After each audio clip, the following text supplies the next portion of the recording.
In today's video, I'm going to show you how to create viewports in AutoCAD. Whether you're brand new to the software or you just want to improve how you present your layouts, this simple step-by-step guide will walk you through everything you need to know to make your drawings look professional and well organized. First, open your AutoCAD project and head over to the Layout tab at the bottom of your screen. This is where your viewports will live, and it's the key area for setting up multiple views of your model space in one neat, printable sheet.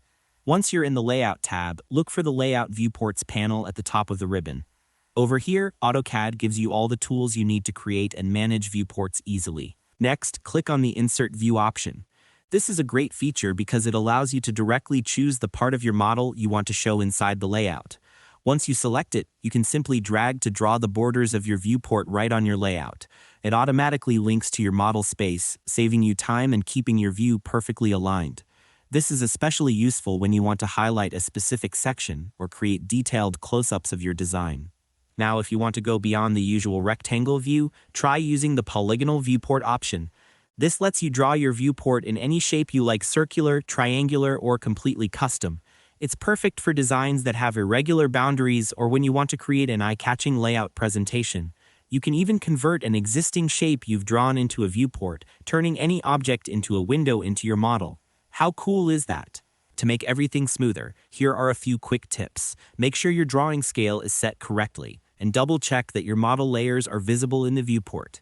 Doing this beforehand prevents confusion later and ensures your sheet prints exactly as you expect. Once you've set your viewports, adjust their scale and position as needed. You can double-click inside any viewport to zoom or pan, and then lock the viewport once it's perfectly set. After that, you should be able to display multiple views like top, front, and isometric all on one layout, ready for printing. It's also a good idea to name your layouts clearly and save a backup copy of your sheet. That little step keeps your work organized and makes future edits so much easier. And that's all there is to it. By following these simple steps, you'll be able to create and manage viewports in AutoCAD effortlessly, helping your designs stand out with clarity and precision. Thanks for watching, and I hope this tutorial helped you out. If it did, don't forget to share it with someone who's learning AutoCAD too. After all, why not make their day easier? See you next time, and happy designing in AutoCAD!